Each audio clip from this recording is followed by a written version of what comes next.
Excellent request.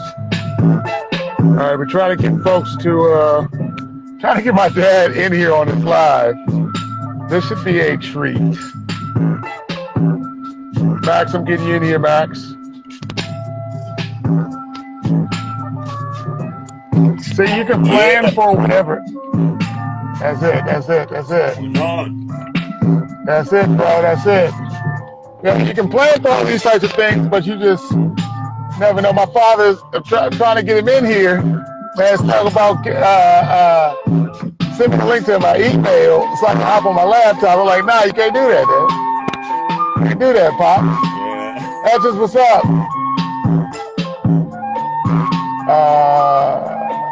Hold on 1 second. Texting him.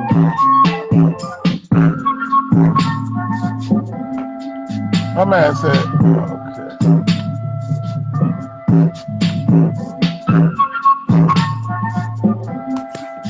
Let's get it.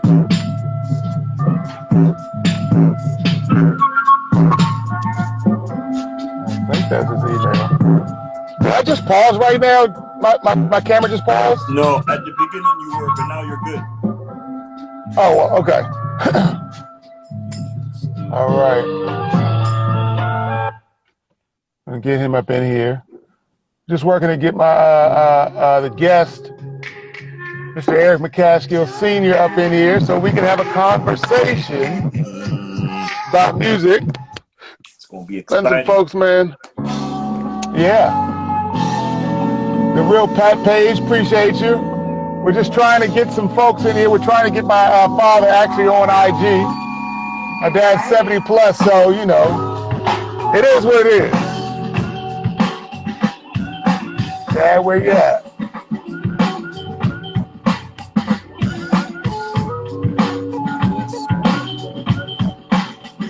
Let me send him another invite.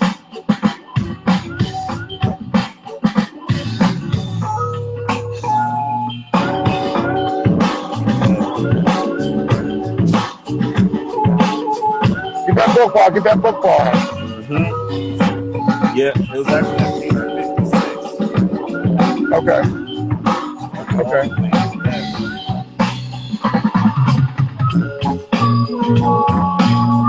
Never split the difference. Let's see what's going on with him.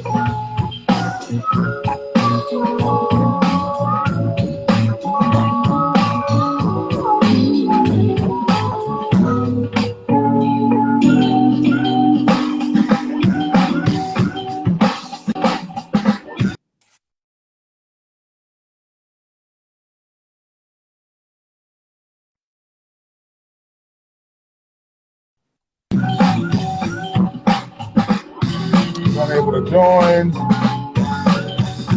Let's try to get up in here.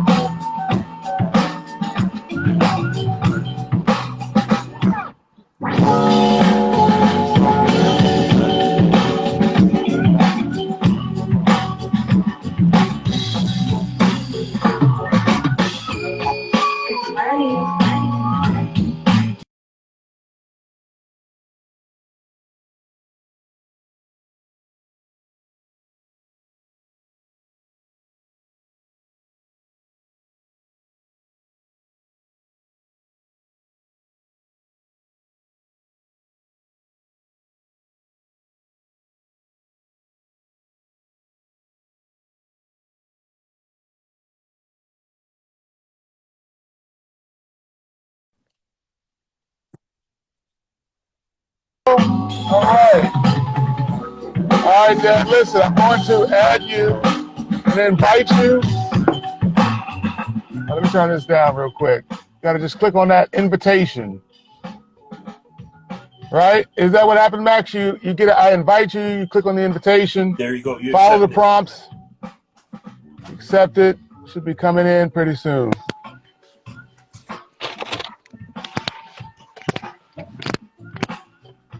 All right, I want to get him in here before we start. Before we go ahead and start real quick.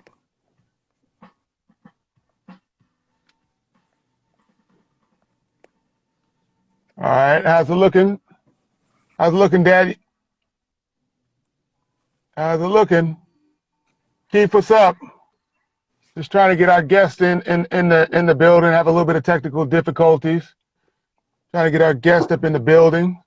Yes, sir. Soundboard Sundays, episode 29. Another episode. All right. Dad, you've been invited. Let me invite you again real quick. I'm going to invite you again. And you want to accept that invitation. We're going to get it. We're going to get it. There we go. There we go. Hey, let's give a round of applause.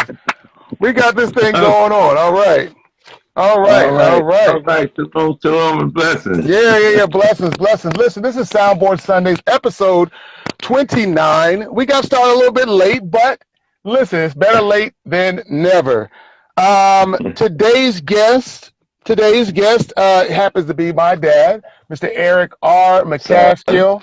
He was a record executive in the 1970s, ASCAP music representative, a lot more things. He's going to give you a short bio coming up pretty soon. And a mentee to Mr. Clarence Avant, the Black Godfather. All right, so before we do that, you guys know what's up. You guys know what we do. Readers are leaders. We got the book bars, and we have an announcement, all right? So today's Soundboard Sunday is brought to you by I Am a Music Producer, Affirmations audiobook. I released an Affirmations audiobook for music producers so you help you all master your mind so that you can master the music. The link's in my bio. Go check that out. Max, What do you have, bro? I got my ebook called How to Attract Gigs as an Emerging Artist, a guide to position yourself in a new digital entertainment economy, and it teaches emerging artists how to attract gigs and to get more exposure. Excellent. Okay, so Dad, every Soundboard Sundays, we usually will read a little short passage from a book that we're collectively reading. The book is Never Split the Difference by Chris Voss. It's an amazing book. My book bar comes from page 92. It's email magic. Check this out. Write this down. It says how to never get ignored again. There's nothing more irritating than being ignored. Being turned down is bad, but getting no response is getting no response at all is the pits. It makes you feel invisible as if you don't exist.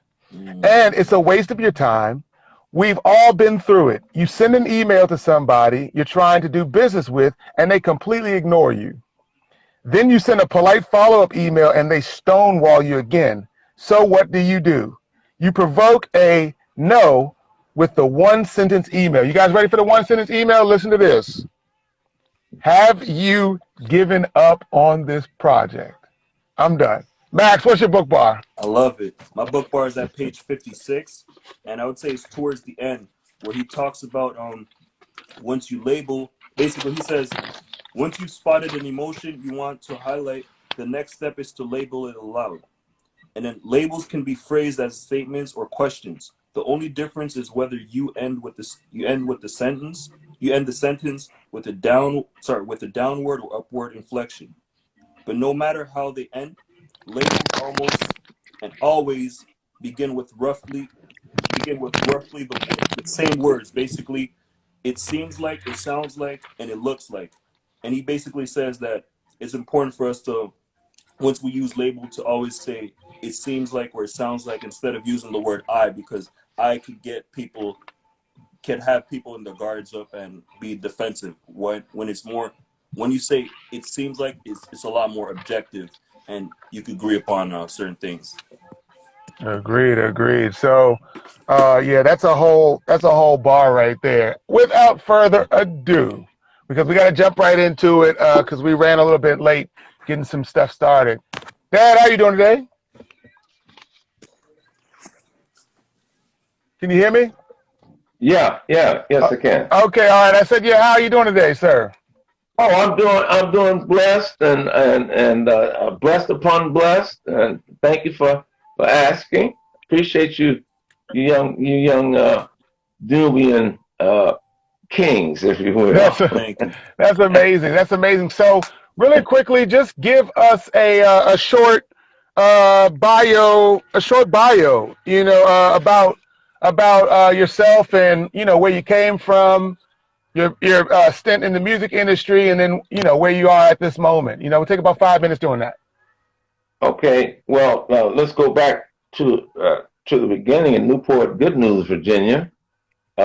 Which Matt, you know a little something about Good News, which happens to be quite a few athletes have come from Newport News, but musical history. The first woman of color to ever win a Grammy is from Newport News, and that's Ella Fitzgerald. Ella Fitzgerald, right? First woman of color to ever win a Grammy from Newport News, and Pearl Bailey, who was a star screen television from Newport News, and Frankie Faison. I think he's a current actor, has been on The Wire. Years. Mm-hmm. Yeah, Wire and Coming to America. Coming to America, right? Mm-hmm. The landlord, but we live down the street. So I was born in Newport News, and to Ralph and Iona Williams McCaskill, and they moved to Queens, and then they went their separate ways. Then went to Jersey, Newark with my mom, my great aunt, then came back to Newport News with my grandparents. But back in the 50s, there was an artist by the name of Frankie Lyman, teenagers, why do people fall in love? And well, I was just enamored, like young people during Michael Jackson's days, MJ's days, were enamored. Here's this young African of the diaspora singing and looking like about close to my age. And so I really got into reading liner notes, believe it or not. And that, I got in the habit of that. And then as an athlete, of course, I got a scholarship, about 20 scholarship offers, and narrowed down between Michigan and Purdue. And I chose Purdue. And while at Purdue, they had performing arts theater where Temptations would come through. I mean, all kinds of, like James Earl Jones did, he and his son Robert, his father Robert Jones did a residency at Purdue, and so arts used to come down there. And I was very just enamored with it. Used to read liner notes. In 1969, I presented the vision because there was some unrest at Purdue, as with other HWCUs where we were on campus. And we had a protest in 68 after Dr. assassination. And then 69, God gave me the vision for a Black Culture Center. And I got into good trouble, went to jail from a protest remark. And then thank God for my dean who bailed me out. I was an honor student. But presented this vision to the president of Purdue for Black Culture Center, where we of the African diaspora would have a place where art would be featured, and the different arts and performing arts, and out of that came the Black Culture Center. It was approved, and the first event was a jazz concert, Roy Merriweather Trio, and he had an album on Columbia called Soup and Onions, and it was a pretty popular jazz album. After the concert, I said, man, I really want to work in the record industry. Said, well, there's a guy out in Beverly Hills, California. His name is Clarence Avant. I never heard of him. Okay, those were very gaudy, right? So back in that day, corporate doors were just getting ready to open, so we would put our photo on our resume. Back in that day, in 1970, on 30 Black MBAs in corporate America. So I sent my resume out to the same address, unfortunately, where the tragedy happened, 1140 Maytor Place in Beverly Hills. And believe it or not, I got a response. Okay, so I didn't have to say, is it your? I didn't have to do that. He didn't reject me. Okay.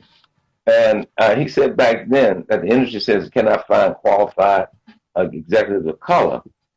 Sussex was just getting started, his record company, so he didn't have any job openings.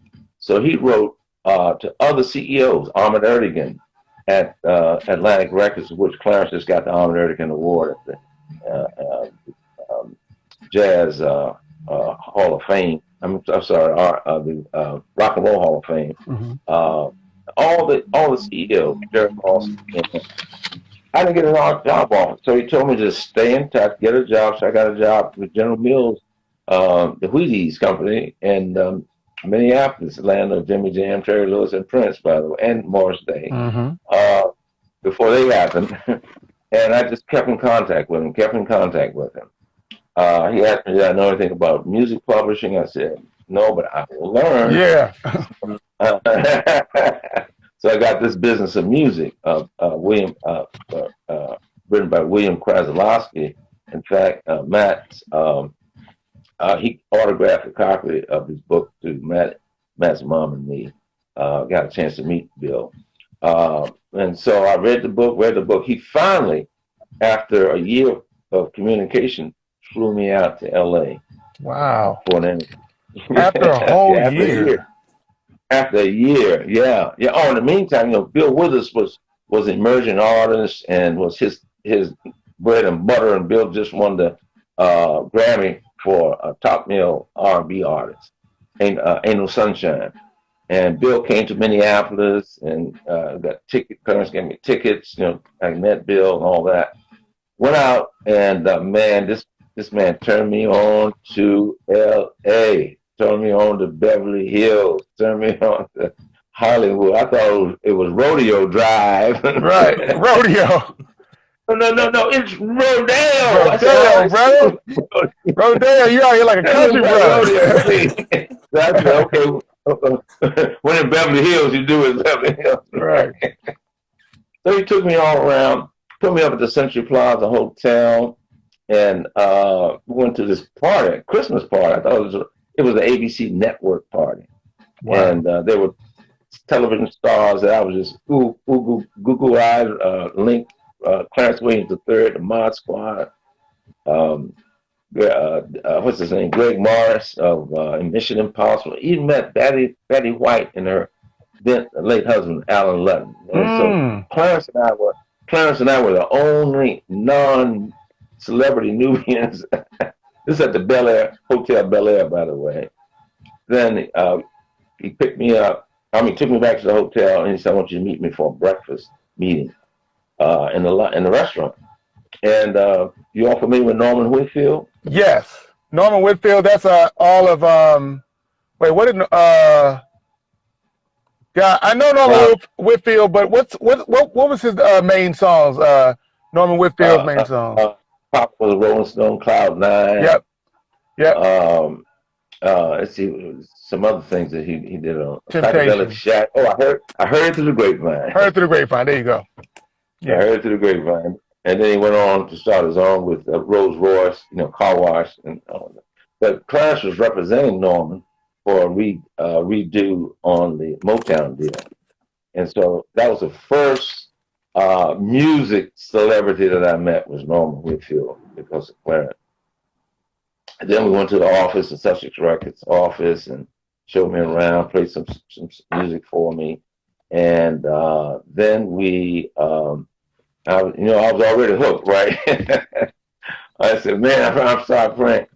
Then we went to his house, his home, and had dinner with his wife. Well, I thought I met Jackie, but I met her because she was at the party. We were at the party. It was three of us at the ABC party. So I met Jackie. And this is Jackie, Miss Jacqueline Avant, who just passed away, who just murdered. Right, right. Which I'm still trying to get my head around that. I mean, she was just a sweet spirit. You at the party? Yeah. Go ahead. No, I was saying you at the party. You were at the party. It was the three of you guys. I didn't want to cut you off. Yeah. Because he came by with her. That's the first time I met her.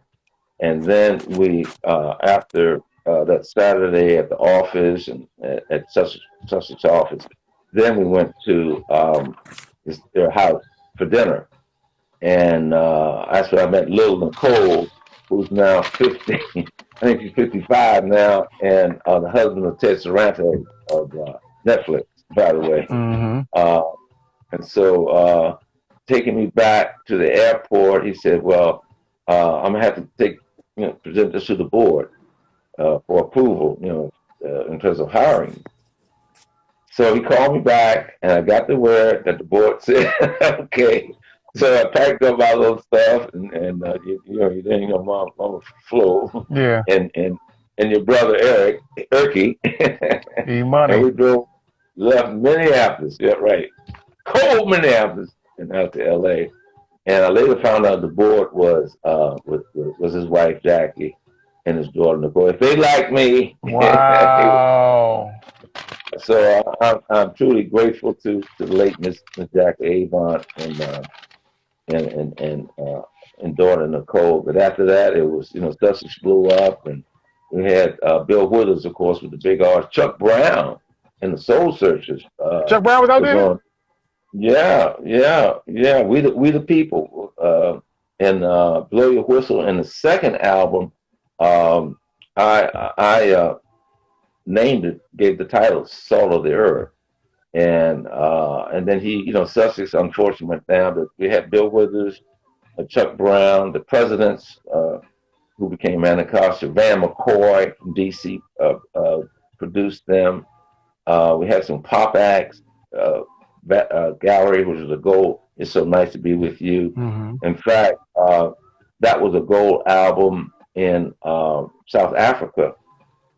Clarence came to me and said, "Hey, look, there's a music conference. I'm not able to go. I want you to go." I said, "Okay, where is it?"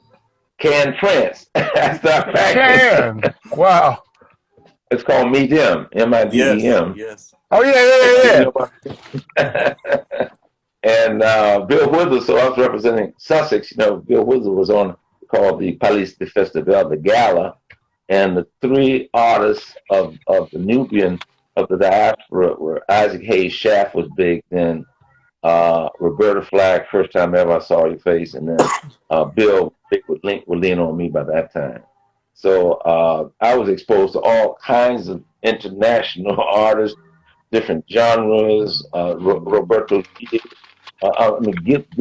Gil of Brazil. Yeah. And I met a gentleman. His name was Webster Schroeder, and he was represented for Trojan Records, and he was a Jamaican man. Okay. So I never heard of reggae. Right. Oh, what year is this? What year is this right now? 73. 73. 73. Yeah. Never heard of reggae, man. Yeah. So we hang out, right? And he said, when you come to London, because I went to Paris, because of our international affiliates, A&M was our international representative in terms of the foreign territories. So when I got to London, I was scheduled to, I was registered to stay at the Churchill Downs. I mean, not the Churchill Downs, Churchill Hotel. I said, no, the brother said, hey man, come and hang out with me, man, in Ealing, south of London. Right? Right. So he's Jamaican, right? And he plays this song,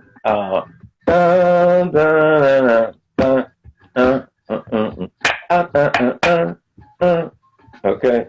Now we knew it as "I'll Take You There" by the Staple Singers. Right. But they, quote unquote, for in a contemporary term, sample or did a copy of the Soul Invaders song from Jamaica. It was originally a reggae song from Jamaica. And right. so Wow. Al Bell from Stax patterned the song, okay, changed the lyrics, sang beat. I said, man, this is "I'll Take You There." He said, no, man, this is from the Soul Invaders, man. And I said, oh, okay. And so he just turned me on to the world of reggae, right? So this was before Marley really blew up. So I back then, you cable people, so I cabled Clarence and said, man, if this reggae is ever promoted, it could be huge. Yeah, it could be huge. Yeah, it might be huge.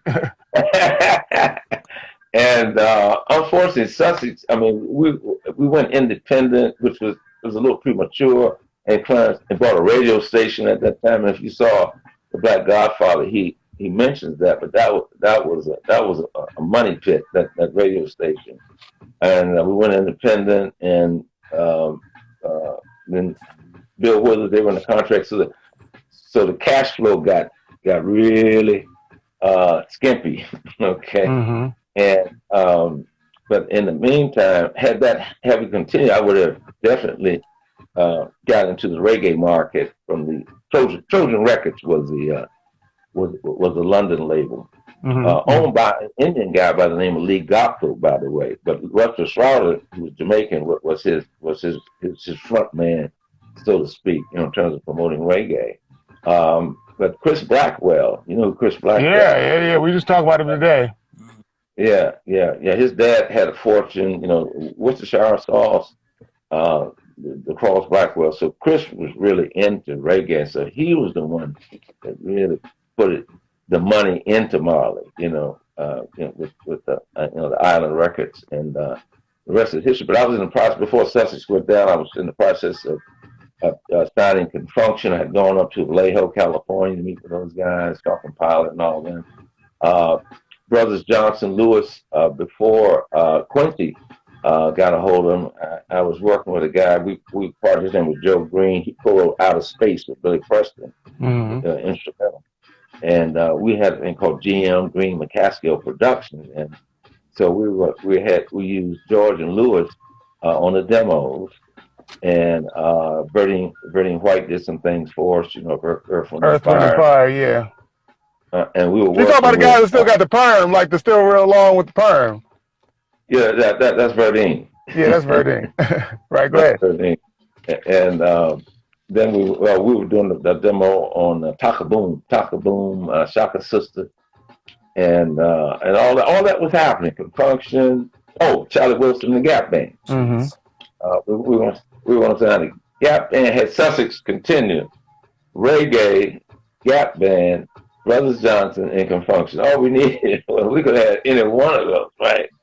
And had things worked out with Bill Withers, still would have had Bill. But unfortunately, it didn't happen. So, the rest is history. And then I went on to do some consulting for A&M and Superstar Teaching Machine, which was a children's record. And let's see, then I went on with Richard Aaron, who you might remember, Matt. I don't know if you remember him or not, but he's a guy that kind of puts stuff together. No, your mom would know. Okay. You weren't born. But Richard is moving, shaking, connecting people, networking, all that. He said, "Hey, man, Marvin, could you really use your skills and your knowledge?" I said, "What, Marvin who?" He said, "Marvin Gaye." I said, "Oh, Marvin Gaye." I learned how to skate on Stubborn Kind of Fella. Right? So he said, "Yeah, man, I want to introduce you to Marvin. I think he could really help his production company." So I was introduced to Marvin and went to work for Marvin Gaye Productions. And we had some very private moments. I remember, in fact, that's where I met your mom, Matt, at Marvin's. At the Marvin's party, yeah. At a little party, at a little day party. No, it was a Sunday hangout, get together, Oh yeah, it was just a little kickback. Yeah, a little kickback. Yeah, basketball. Jackie Jackson was out there. Rick James would hang out too, but that's where we met. And then I used to we tried to put some things together. I remember one night it was just Marvin and I in the studio. And he said, Eric, so I want you to hear something. And then he played this. It was unreleased stuff, that Motown didn't want to release. Okay, it wasn't commercial enough. Just like Barry Gordy, he said to this day that he didn't want to release What's Going On. Okay, because he didn't seem to be quote unquote commercial at that time. But he played this demo of him and just strings. So, 16 tracks then, analog. Oh, how Marvin would texture and layer his vocal tracks. Yeah, master. So it was 8 tracks of Marvin's voice and 8 tracks of strings. Oh my goodness, it was simply incredible. That is. So I had so I had some private times with Marvin, and then things, he went to downspin, between Anna and Janice, Anna Gordy.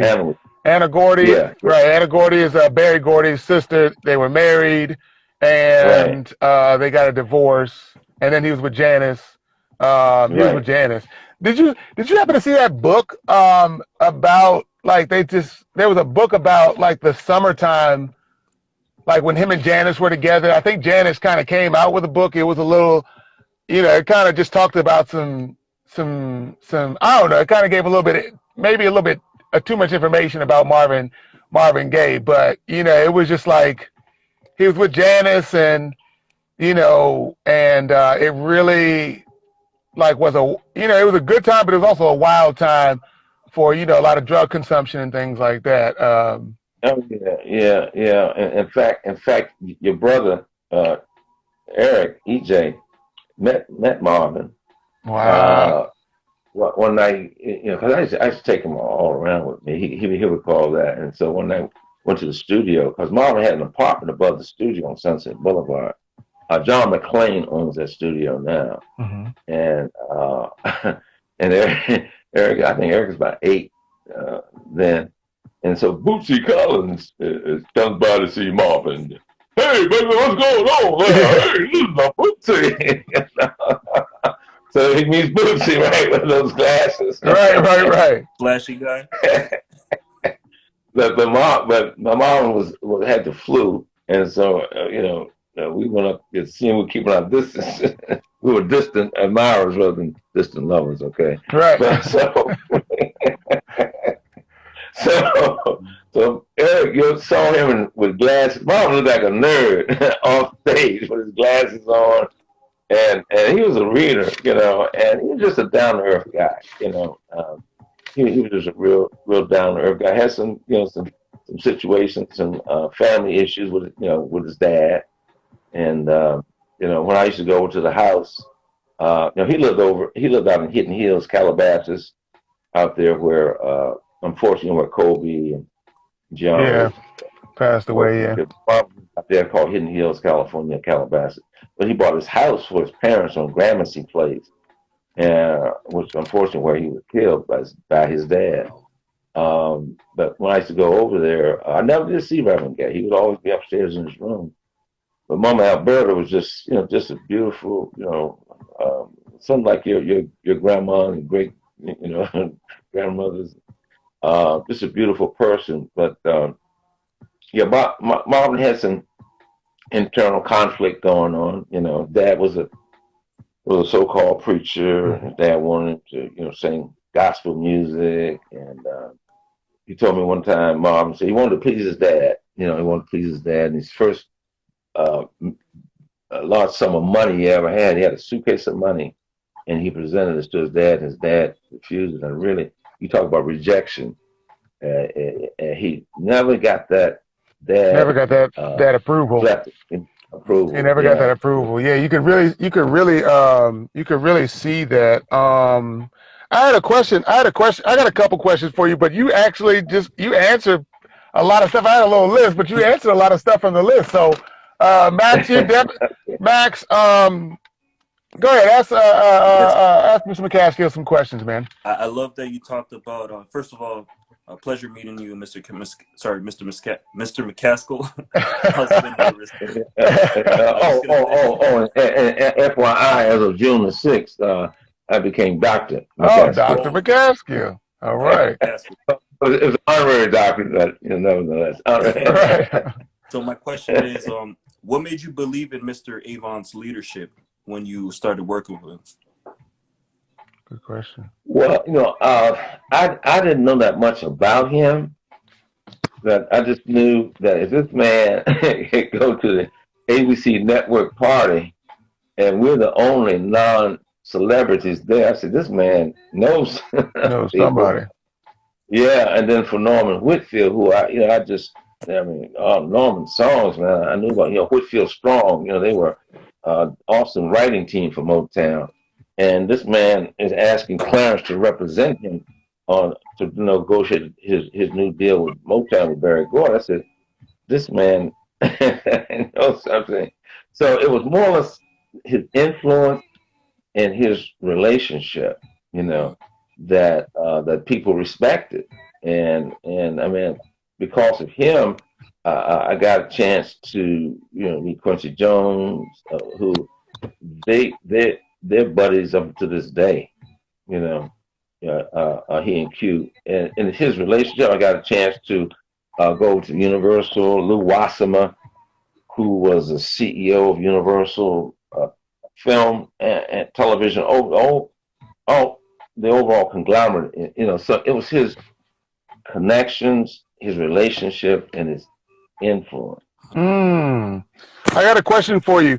So I never understood why they called Clarence Avant the Black Godfather. I mean, they gave a little understanding. I mean, without I guess saying too much, but giving us some insight because you were there and you worked closely with him. Why did they call him the Black Godfather in your view? Like, what was that all about? Well, that was kind of like after years later, right? While I was with him, that brand moniker wasn't there. But over the years, he's helped young people, brokers, broker deals. I remember last time I talked to him about months ago. He said, "You got to help black people. You got it." He said, "Got to help black people." And so he was like a Godfathers, or you got the negative Godfather, the mafia Godfather, right? But then for them, he's still the Godfather looked out for everybody. That's primarily what is that Godfather looks out for people. Okay, look out for your family, right? Right. And go to the Godfather, kiss the ring. Right. Clarence Avant said something amazing in the Black Godfather documentary on Netflix. He said, if you got friends, you don't need money. And I didn't necessarily understand that, but they paralleled it to whatever house that he ended up in Beverly Hills or somewhere around there, right? Jerry Moss, who Jerry Moss was the M of A&M Records, and Alfred was the A, and A&M represented Sussex overseas. Okay, right, and so Sussex brought quite a bit of money to A&M. Okay, so when Sussex went down, Clarence was in between. The Taboo deal with Columbia, with SOS Band and Alexander O'Neal and what's his name, Sherelle, Jimmy Jam, Terry Lewis, before that. So his house, was in foreclosure, and Clarence met with Jerry Moss. Jerry knew about the deal, about the situation. And he said, "Hey, look, Clarence, I got an envelope for you. I'm not an emotional guy. Don't read it right now. Don't open it right now. But once you leave, you can open it." And he opened it, and it was a check for $750,000. When you got friends that have money, you got money. Right. There you go. It's back to relationships. I want to switch gears one more time because we're looking like, and we're going to run out of time, and we probably definitely going to have you come back on. So I wanted to ask you, since you did have that personal time with the family, and you remembered them, how did you feel when you heard about Miss Jacqueline Avant being murdered? I mean, what were your first thoughts? How did you feel? And were you able to reach out to the family after that? I was in with some students at a school, and I got the call. I said, "What?" And because I had talked to her the 22nd of October, I called Clarence to congratulate him, for his induction to the Rock and Roll Hall of Fame. And she didn't go to Cleveland. Clarence, with his daughter Nicole, her husband Ted, and brother Alex. Alex works for CAA. He's an agent there. But I said, "Well, how come you?" She said, "She decided, she's just just didn't feel up to it, or just wanted to rest and just have some time for herself, right? And so we talked, but believe it or not, she's got ties to Newport Good News, Virginia.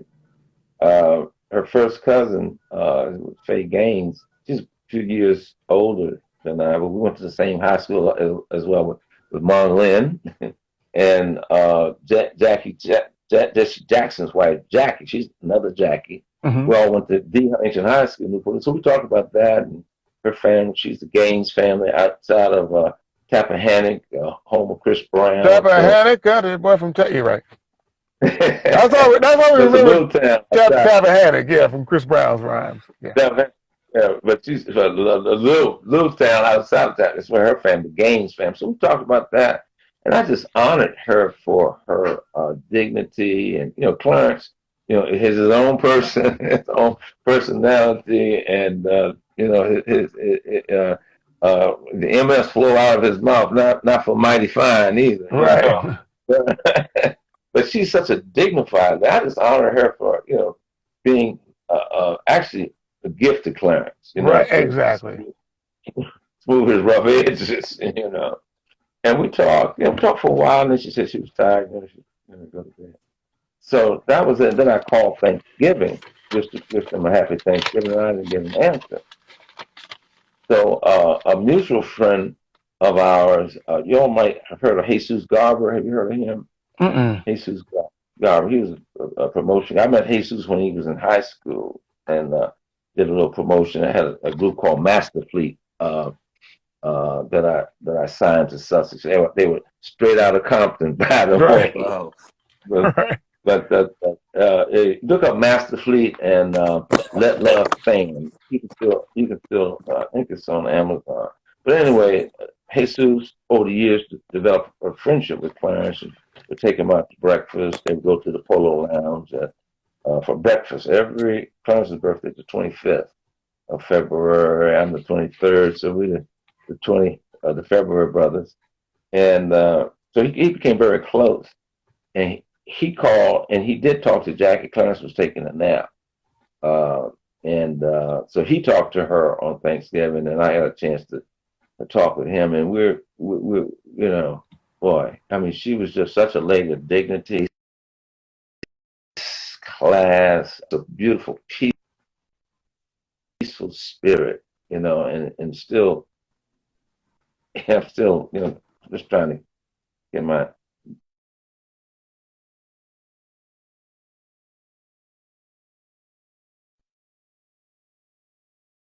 Got a little This is spicy. unexpected. It's really unexpected. Yeah. Oh, and I did call the home line. That's and I called Nicole and didn't get an answer. Sorry, it got a little spice over like the last 10 seconds. So the feed kind of just was you guys were frozen for like the last 10 seconds. That might have been on my end. You were just saying that you had called but nobody had answered the phone. Is that what? Right. Okay. Right. Okay. Right. And his son had taken Clarence's cell because you can imagine his cell was being blowing up. Blowing up. That is that's extremely freaky. I saw it. Woke up, and I was like, what in the world? And I ain't gonna lie, I thought, again, Black Godfather, I got friends in different places, and LA is a pretty interesting place. Some rapper was like, don't be fooled by the palm trees, over here. Like, a lot of people come out there and get fooled by the palm trees and, and get smoked. You know what I'm saying? For the most part. So I can't wrap my brain around why someone wants to shoot an 80-something-year-old woman. I can't wrap my brain around that because, again, not even to say a crime, but you can just pick that 80-something-year-old woman up and just and sit her down. Like she didn't have muscles. No. Yeah, she didn't have muscles. Crazy. I mean, all kinds of, she might have been awakening and got breaking in. Some say it might be targeted. It's just speculation right now that the Miss Jacqueline Gaines Avant was truly a woman of dignity, and I often allude to our young ladies today. I quote Mary McLeod, Dr. Mary McLeod Bethune. She said that the worth of a race is measured by the character of its womanhood. The worth of a race is measured by the character of its womanhood. Of its womanhood. Oh, that's the key to the bar. That's deep to the bar. Yeah. So she was a woman of dignity and grace, and we need more ladies, like that. And thank God, Matt, you have mothers that have that grace, dignity and grace. As I heard, we've been talking about this all week, Dad. But as we heard, like again, women, let's say 30 and under, they're not looking to really get married. Let's just, as a matter of fact, let's get a little bit younger than that. Let's just say 25 and younger. They're not looking to get married. They're looking for, in their words, they're looking for what's called sperm donors. They're just looking for, they want babies as accessories. So I think that the day of the real dignified woman who is a gift, like you just said, to a man who, gotta be a man. And when I say gotta be a man, he's gotta be a so-called black man trying to navigate in the world and all of that and have that pressure. And if that's pressure, he's coming back and he needs somebody to build him up. So I believe that, Mrs. Avant was, not to say that she's better, but I mean, that's a really heavy task to be the support system to the black brother, especially growing up in the 70s. I mean, coming through the music industry and, segregation and all that type of stuff. What did you see? How were you discriminated against in some sort of way? Being, a record industry gentleman, a music producer, what did you see back in the 70s and things like that really was like, oh, okay, I really like, there is a difference. It's not just about the talent that you have, but, skin color might actually play a role in your success. Well, the bottom line in the record industry, if there's a potential profit, we're gonna look beyond the superficial, the skin tone. I mean, it was like I saw. In fact, Clarence turned me on to it. It was a study by Harvard Business School about the record in Columbia Records. Now, Sony had commissioned whether or not they should go into quote unquote R&B music, because Columbia or Columbia Records, Sony, Epic were middle of the road. Was a middle of the road label. Percy Faith and the orchestra and Mitch Miller, everything. Nat King Cole. He's on Capitol. Oh, you say Columbia, right? Wasn't Aretha Franklin was on Columbia, and they were trying to do some like jazz with her in the beginning. Yeah. She was on. They were trying to get her into that genre mode, the MOR jazz, but of course, didn't sell any records. So Columbia saw the success that Atlantic was having. And by the way, the first artist in Atlantic that was profitable was Ruth Brown from Portsmouth. Your sister Fairley is working for Atlantic Records and promoting another artist from Portsmouth, Missy Elliott. Oh, wow. So Ruth Brown, we call it the 757. Pharrell is from the 757. Timberland is from the 757. 757. So Atlantic was exploding, of course. So Columbia was looking at it, but they commissioned a Harvard Business School to do a study on black music, as they call it. And they realized it was profitable. So they looked at who could best bring that music to Columbia, and was Gamble and Huff. Kenny Gamble, Liam. That's the Philly sound, right? The sound of Philadelphia came, right? Philadelphia. So they got into the quote unquote R&B black music market through Gamble and Huck, and the rest is history. That's amazing. So it's the bottom line. If the company looks like, hey, this has a market, then we'll get behind it. That's amazing. Max, I got a question. Give one more question before we go ahead and slide out. Yeah, I was gonna ask you, what do you think is missing in today's music business? Well, I happen to I don't know if I sent this to you or not, but this is a chart back in It says Black Contemporary Single Awards. Mm-hmm. Okay, and you see who's at the top, right? Mike, that's Mike. And then who's that in the middle? I see Prince, Stephanie, and then that's Prince. Right. So you look at the top group: OJ's, Whispers, Kool and the Gang, Spinners, Instrumental, Herb Alpert. This is the first time rap was listed. Okay, Sugar Hill Gang, Curtis Blow, and Sequence. Now, what was the message? Sugar Hill Gang, hey, happy, have a good time, right? Mm-hmm. Curtis Blow, I don't remember what his message was. Break it up. Damn, I think that was it. Here come the break. So, yeah, it's party. All right. Sequence, pretty much the same thing, right?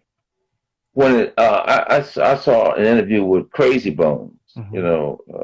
Bones Thugs and Harmony, and he said, I don't know if y'all saw this or not, but he said 20 years later, there was a intent to what I call gangstify the music. Right. Yes. Yeah. I remember that. He was at a meeting of the record executives in Hollywood Hills, and there were these guys with suits on that he didn't know who they were, right? Mm-hmm.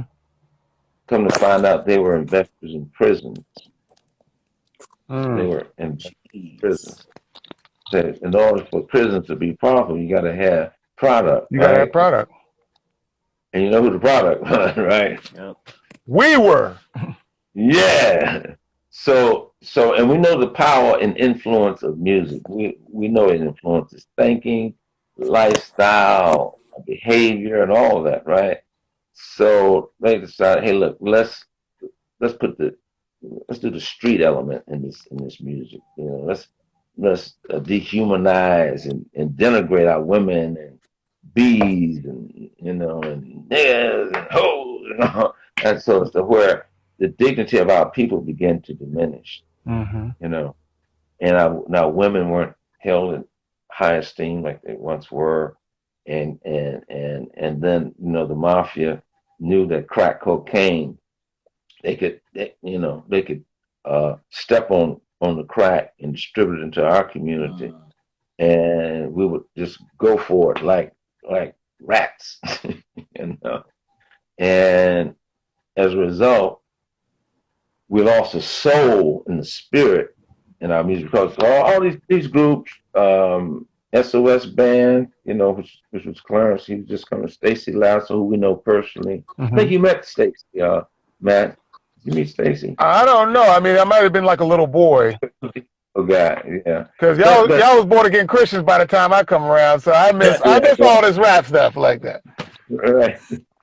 But Stacy is too. But the music, the message is in the music. Right. You know about the Levites back in biblical days. They would lead the army with music. So, with music. So the message and the flavor of the music reflect the soul and the spirit of the culture. And today we have definitely I thank God for people like John Legend, who real good music. I'm trying to think of some other folks. I think Alicia Keys does. Alicia Keys does some cool stuff. You even got even Kanye. Kanye's last two albums have been practically gospel albums, and things like that. I mean, So you know, I mean, Yeah.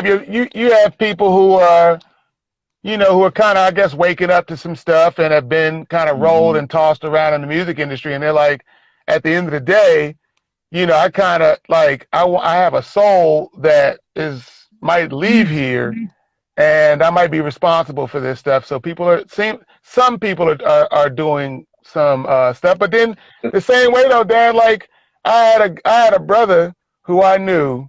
He is let's just say, because I don't even want to say any names, but brother I knew, he is the cousin of a really, really, really popular gospel musician, and I won't even say where the gospel musician's from, but a really popular gospel musician.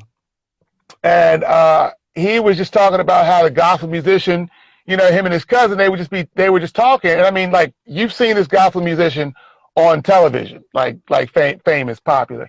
And he was like, yeah, he was like, the gospel industry and the, you know, mainstream record industry, like, they're pretty much like one and the same. Like, there's a lot of, like, you know, again, this is secondhand information, but he's like, you know, his cousin, this is why you don't see the cousin doing a lot of music now, how they were back a few years ago, is because the cousin's like, listen, like, you know, I'm actually a real person, you know, and I don't get down with all this type of stuff that you all are doing, because again, the gospel and Christian contemporary, like, and mainstream music, like, they're all about the money at the end of the day. And so that's why we really work to service independent folks. You know, we're really big promoters of indie musicians, and that's what we do every Sunday and all throughout the week is put emerging music producers and arising singer-songwriters, recording artists on the same page. We try to give you all the game. We try to bring people on here who can share some insight about the music industry so that you can make better movements when it's your time up. Dad, I appreciate you coming through here and taking your time out. I know it's Sunday. We had a little bit of technical difficulties, and we would have ended it 15 minutes earlier, but we had a little bit of just some technical difficulties getting you on. But I mean, you're an amazing piece of, like, living history. I think that's important to say. You know, amazing piece of living history. Still got your brain working and stuff like that. It's, you know, it's amazing. Yeah, and you know, and some of my colleagues have gone on. Here's another historical piece. So you're recognizing those people. Hold it up real quick. Hold it up a little bit higher. Is that Stephanie Mills? No. Okay. Is that the lady from Rolls Royce? No. Okay, I don't know. That's I wasn't even a thought. That's Ashford and Simpson. Oh yeah. Oh wait. Where's Ashford at? Oh, okay. He wasn't in the frame. Okay. But he's gone. His manager George Schiffer's gone. That guy right there, next to me, Tom Draper. He was the vice president of Warner. He was at RCA, and then they hired him to Warner Brothers. He's gone. And wow. This was a concert at the Santa Monica Civic Center. I was with ASCAP and presented them an award. But by the grace of God, I'm still here, and you probably have this one. Let me see the camera. It's a little bit grainy. Hold it back a little bit, because it might just be the service. Okay, there we are. It's getting clear. There we go. All right, pull it over to your left a little bit, I guess. Yeah, I see Bob Marley. That's a picture. No, to your right. There we go. Yeah, I can see that. Bob Marley. We have a whole bunch of questions. I mean, because pretty much everybody that you just dropped, we could literally talk about that. About each person. Yeah. I'm just thankful to the Lord that I'm still here. Right. by the grace of Elion. Right, exactly. So what is Eric McCaskill doing these days? I know that you're working with children in your area. You know, what do you want people to know who might have somebody who's around is it Newport News? Are you in Newport News? Yeah, Newport News, Okay, Hampton. Hampton. Okay, in the Mhm. Hampton area. What do you got going on, and what do you want to say to just yeah, drop us with the most influential thing that you learned in your time in music. Well, I'm devoting a lot of time to to ministry and service, Mm-hmm. and in fact, we got a little something going on where we call it police and concerned citizens together to build relationships with police departments. So they're actually serving families in one of the communities, which is known as a homicide hotspot. They help us to deliver food, uh, hand out Chick-fil-A sandwiches. And this Saturday coming, we're doing what we call police presence with presents, to where we got toys and they have toys, and we're gonna just give them to over 400 kids in this public housing unit, and then another community which had refugees from Afghanistan, from Congo, Mm-hmm. from Sudan, Cuba, Honduras. So that's what we're doing, in terms of ministry and trying to save Black lives, okay, Right. and build bridges of goodwill between police officers and citizens, where they don't just see us as going deer hunting. You know what I'm Right. saying? I feel you. So we try to build that relationship, and then there's some music projects that have been brought to me, and as they evolve, Matt, I'll share more of that with you. Okay. Uh, but people who knew me way back in the day, and they remember integrity, that I represented integrity, and my relationship with Clarence, my loyalty, and all that, and they say, hey, look, we thought of you. There's something that we thought that it could be of mutual benefit. So some projects that I'm working on that hopefully will manifest in 2022. All right. All right. Well, that's you can get in. You can stop by at McCaskill. It's McCaskillSR.ERICR.